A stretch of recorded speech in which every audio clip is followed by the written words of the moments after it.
David, are you an atheist? Yes. When did you become an atheist? Around age 12. Believing in God makes no sense. It's to me, it's the dumbest thing. It's for people that can't accept the fact that they're going to die and rot in the ground like I'm going to do, and it gives them some relief from that thought, because it's not the nicest thought in the world. Are you an atheist? Yes. Yes, I am. Yes. Yes. Yes, sir. Are you an atheist? I am. Yeah, I'm an atheist. Yes, I am. Alex, do you believe in God's existence? No, I do not. How long have you been an atheist? I would say probably since I was about 15 years old. So you don't believe in the existence of God? No, not really. What happened when you were 15? I started questioning things, and I really just started to think about the logic behind everything.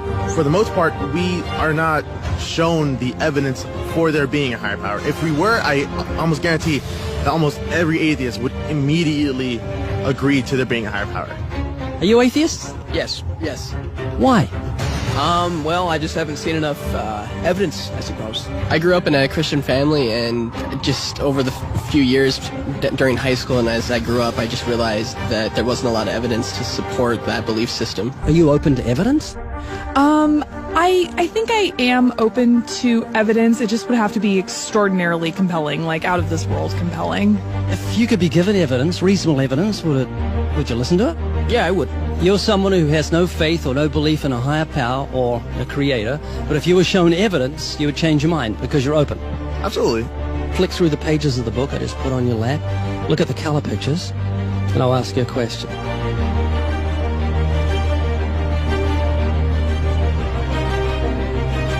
Do you believe that book could happen by accident, that nothing produced the color pictures in the book, that red, orange, yellow, green, blue, indigo, violet ink fell from the sky and formed itself into those beautiful pictures, and then black ink fell from the sky, or from nowhere, and formed itself into coherent words and sentences, capitals and periods and commas, making sense, page numbers fell from the sky, all in order, and then it bound itself and formed itself into a cover with artwork, and there we have a book.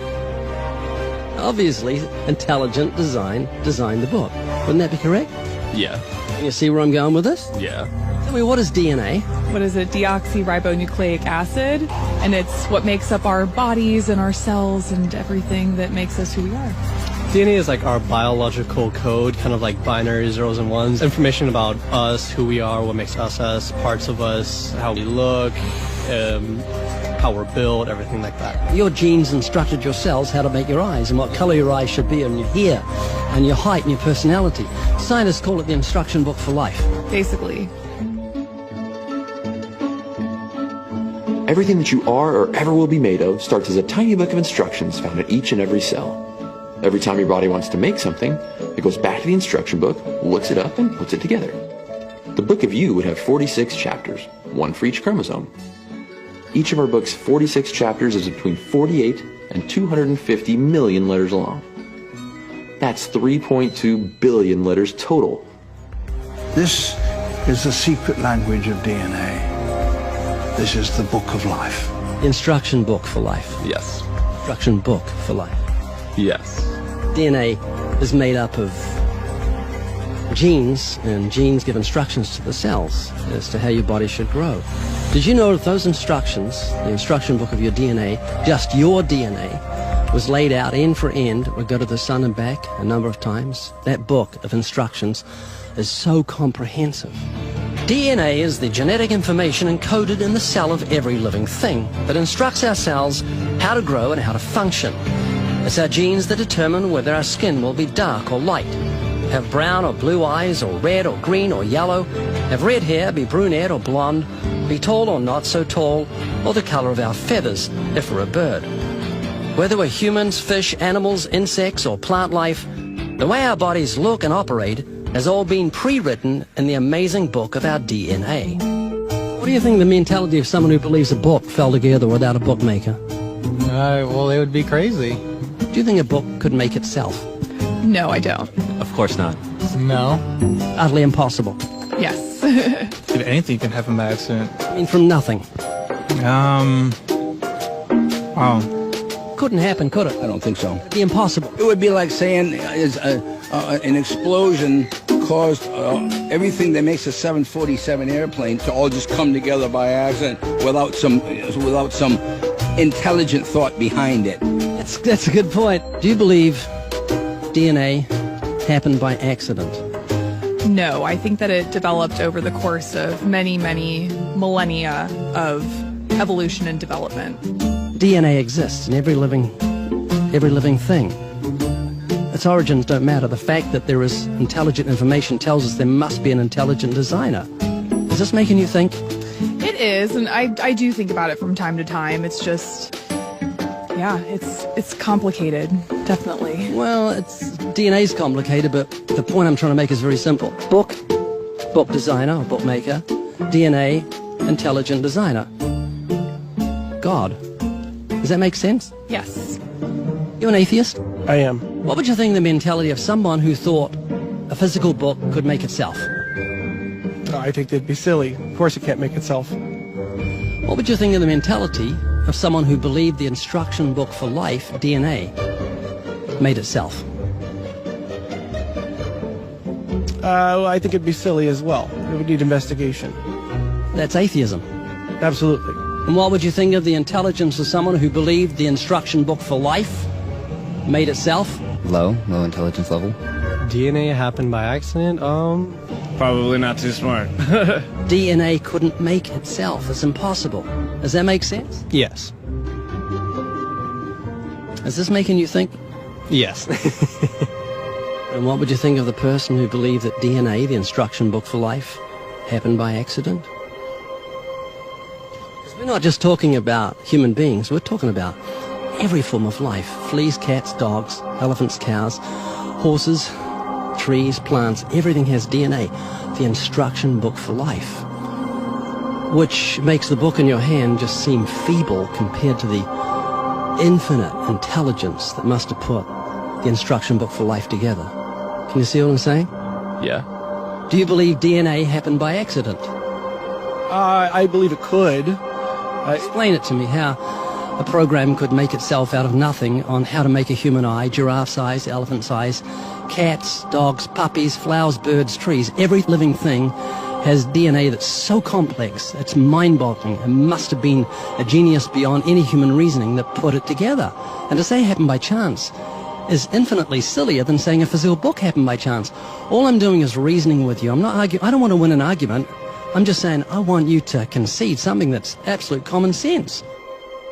You're an atheist, so you believe the scientific impossibility that nothing created everything. I mean, it can't be nothing. We all have to start from some point. I wouldn't say nothing created it. There had to be something there in the beginning. You like Richard Dawkins, don't you? Well, I mean, yeah, I like him. Do you believe nothing created everything, a scientific impossibility, which is what he believes? You don't believe in a creator of all things? If he says that, I think it's a very strange thing to say. Well, he says it. It's insane. Nothing can't create anything because it's nothing. There has to be something in the where. Do you believe that nothing created everything?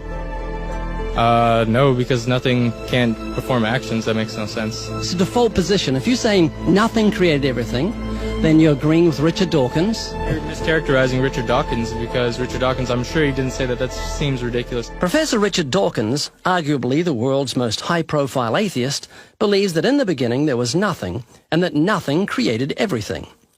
As he attempts to justify this belief, admitting that it defies common sense, the learned professor calls nothing something. Watch the reaction of his audience. Of course it's counterintuitive that you can get something from nothing. Of course common sense doesn't allow you to get something from nothing. That's why it's interesting. It's got to be interesting in order to give rise to the universe at all. Something pretty mysterious had to give rise to the origin of the universe. Which exactly what's meant by nothing, but whatever it is, it's very, very simple. And why is that funny? Well, I think it's a bit funny to be trying to define nothing.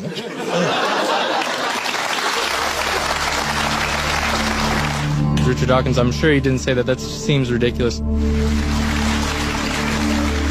The audience reaction confused the normally eloquent professor because he's not used to being the object of laughter. What he didn't realize was he was talking to people who were endowed by their creator with the virtue of common sense. This was just another case where the emperor has no clothes. Someone should tell this man who has deceived millions, "You're talking foolishness." Is that what you believe? I mean, it can't be nothing. We all have to start from some point. But there has to be something that created everything. You just wasn't God. Is that what you're saying? Yeah. It's just evolution, how things became from one organism into many.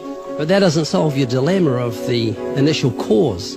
There has to be an initial cause. If there was a big bang in space that from there issued cats and dogs and horses and cows, the sun, the moon, the stars, the seasons, and all this marvel of creation came from a big explosion, what caused the explosion, and where do the materials come from the explosion, and why is there such incredible order from the explosion? Every explosion I've heard of creates chaos, not order.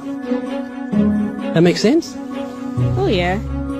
This is what you're looking for if you were looking for truth. This is your information that you need to say, oh, that's logical. How could all this design from the atom to the universe, an incredible order, just happen by accident? Because an atheist actually believes nothing created everything, which is scientifically impossible. I'm trying to say, Haley, I just want you to think. You're not just a blob of nothing, but it came from an explosion that created order, which is against nature. That means that you've got purpose and meaning in the universe. So it's not altogether bad news.